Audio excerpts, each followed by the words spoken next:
ഇത്രയും പോരെ? ഇതൊക്കെ മതിടാ, നമ്മൾ മാത്രമല്ലേ ഉള്ളൂ. ആ നീ ഇതുവരെ റെഡി ആയില്ലേ? കുഞ്ഞിയുടെ മാല കാണുന്നില്ല. മാല എവിടെ പോനാ? നീ എവിടെ എങ്ങനെ പോയി നോക്ക്. നീ എവിടെ നോക്കാനാണ്? നോക്കാൻ ഇനി ഒരിടവും ബാക്കിയില്ല. നീ അതിന് കൊച്ചിന്നെങ്കിലും പോയില്ലല്ലോ, പിന്നെ എങ്ങനെയാ? നീ അവിടെ എങ്ങനെ പോയി നോക്ക്. ഇനി എവിടെ നോക്കാനാണ്? നിങ്ങളുടെ കൂട്ടുകാരൻ പവി ഇന്നലെ കൊച്ചിന്റെ അടുത്തോണ്ട് നടപ്പണ്ടായിരുന്നു. ഇനി അവനെങ്ങാനും. നീ എന്താ പറഞ്ഞു വരുന്നത്? അവനെനിക്കറിയാം, അവനങ്ങനെ ഒന്നും ചെയ്യില്ല.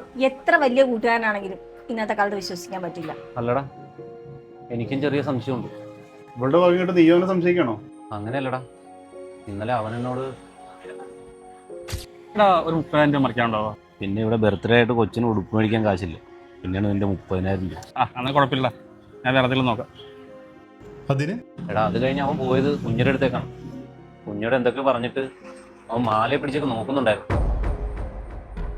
ഇന്നലെ രാത്രി അവൻ വിളിച്ചിട്ട് ക്യാഷ് റെഡിയായെന്ന് പറഞ്ഞു. അതാ എനിക്കൊരു ഡൗട്ട്. എന്താണ് ഇതൊന്നും കെട്ടിക്കഴിഞ്ഞില്ലേ? ഇല്ലടാ, കുഞ്ഞിയുടെ മാല കാണുന്നില്ല. അതിനാണ് അംഗീകരിക്കണത്. അവൾ വേറെ അങ്ങ് പോയില്ല, നമുക്ക് നോക്കി കണ്ടുപിടിക്കടാ.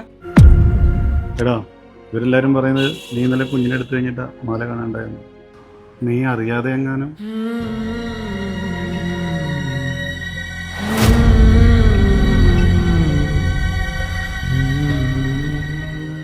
കണ്ട ചോദിച്ചിട്ട് മിണ്ടായിട്ട് പോകുന്നുണ്ടോ? അപ്പൊ അവൻ തന്നെയായിരിക്കും. എന്തായി? ബർത്ത്ഡേ ആഘോഷം തുടങ്ങിയില്ലേ? ഇല്ലച്ചാ, കുഞ്ഞിന്റെ മാല കാണുന്നില്ല. മാല കാണുന്നിരുന്നു?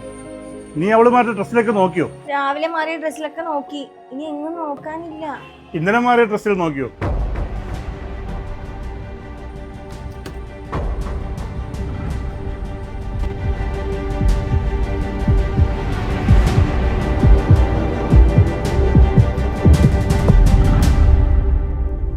മാല കിട്ടി.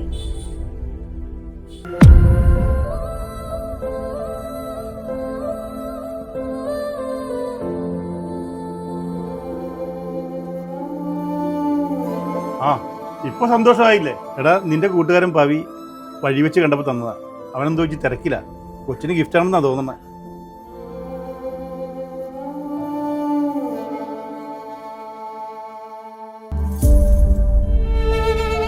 കുഞ്ഞിക്ക് ബർത്ത്ഡേ ആയിട്ട് അങ്കിൾ എന്താ വാങ്ങിച്ചിട്ടുള്ളത്?